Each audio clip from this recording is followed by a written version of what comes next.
Hello, Inspirational A here. Obviously, this is a video of WWE Extreme Rules. I do apologise, I haven't uploaded much or been doing much activity on my channel. It's just obviously I've been doing work on lates this week, so I'm on shift patterns, earlies and lates. And I've been doing a lot of overtime this week as well. So I haven't really had time to do much for my channel. I do apologise. I am going to try and stream tomorrow night. And obviously next week I'm on the early, so I'll try and stream next week during the week, not the weekends.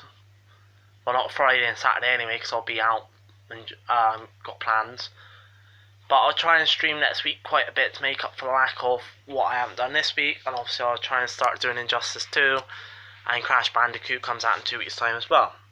So I'll try and get them going and get my rap sorted as well.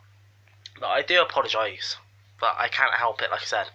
I did explain in my blog 38, 39 or 40, about my job and how it's going to affect the channel. So I do apologise. But anyway, let's start. Overall, I have to say it was a very good pay-per-view. Most of the matches, bar 1 or 2, were pretty good.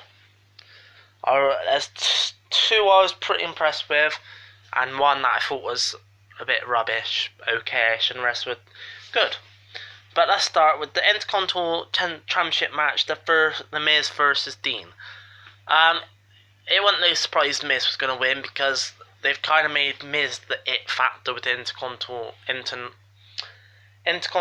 Championship. What I mean by that is he's probably the only guy who's held it the most and most recently. And he's the only one that does matches, has a lot of matches when he has the belt. Don't get me wrong, I like Dean Ambrose, he's one of my favourite wrestlers, but since he's had the belt, he hasn't really done anything. So it wasn't no surprise to me that he was going to put the belt back on Miz, because Miz is more of a workaholic and more of WWE style. Obviously, it was a good match, good back and forwards. Obviously, Miz up to his usual tricks and Maurice trying to get, the DQ. I do like the end of the match as well, where Miz hit Dean with a surprise finisher, I believe he did, after Dean was distracted. But, it's a good match. The mixed tag team match, Sash Banks and Rich Swann versus Alexa Fox and Dar. Probably saying her name wrong, but there you go. Again, not a surprise that Rich Swann and Sash Banks won, because they're both the more popular superstars, they're both the more superstars that get more matches, and they're both the superstars that get used more. It is a shame Sash Banks not been put in any decent feuds lately, because she is an amazing wrestler. She's proved that without a doubt. Rich Swann, he's a pretty good wrestler as well. Dar, don't really care about him. Alicia Fox, don't really care about her. They're kind of nobodies that just, for me, it's a filler match. A match that didn't really have no meaning to it, and it was, an okay match. It wasn't the greatest. But yeah, it's a filler match, let's be honest. The Raw Women's Championship kendo stick on a pole match. I have to say, this was absolutely rubbish. Not only did they make Bayley look like nothing, which, again, if you've watched her in NXT, or you've watched her, NXT basically, then you know she can put on good matches, you know she can put on a show, and she doesn't deserve to be buried, in my opinion. In my opinion, Alexa Bliss was going to win anyway, because she's only just won the belt. That's pretty obvious she was going to win. But to make Bayley look like nothing, I don't agree with that, because Alexa Bliss is a good wrestler, but I do think Bayley is better, given the chance. But Bayley hasn't been given the chance. I think since she's been on the main roster, she's been wasted away. But I'm not surprised with the winner.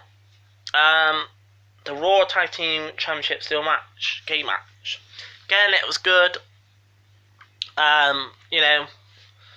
Backwards and forwards. Jeff done his move as Whisper in the Wind off the top of the cage, which wasn't no surprise, because he was obviously going to do something like that, some big high flyer move.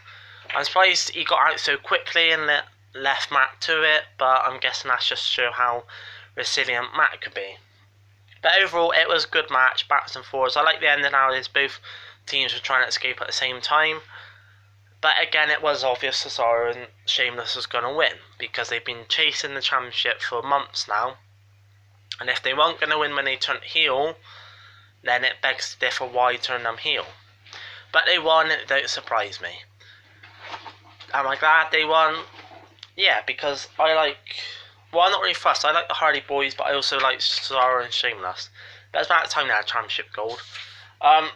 Next match, the Raw...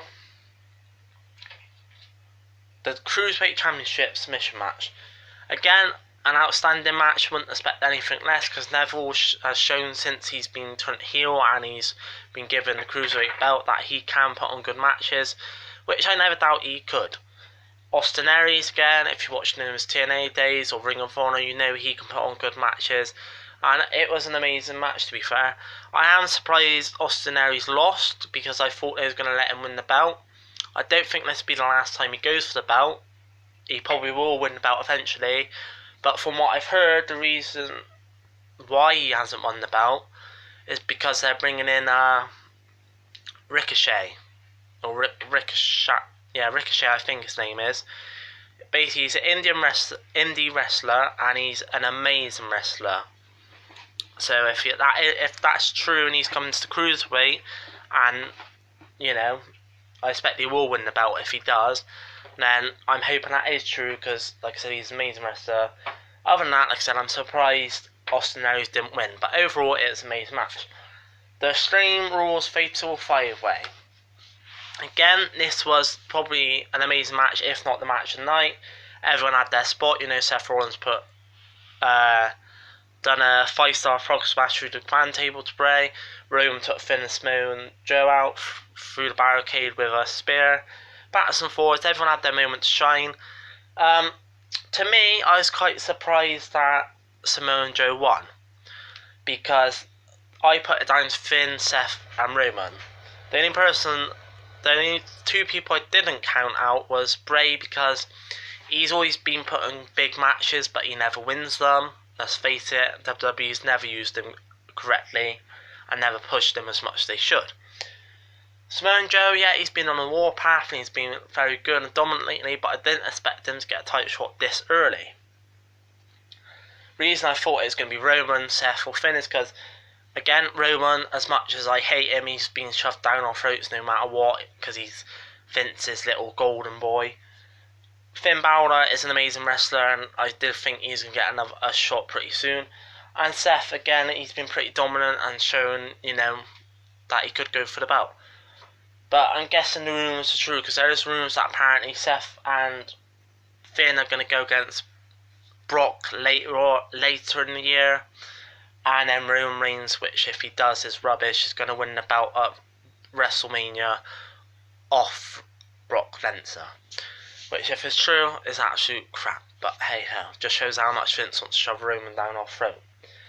But yeah, I'm quite surprised Samoa Joe won it. Am I glad he won it? Yes, because I think Samoa Joe vs Brock is going to be an amazing match, and I think Samoa Joe is an amazing wrestler. So I'm looking forward to that match, to be honest, and I'm glad he's been given a title shot. And like I said, it was an amazing match. So that's my review of WWE Extreme Rules. Like I said, I apologise it's late, but I normally do it 2 or 3 days after. But like I said, I've been working very hard this week. I've been very busy.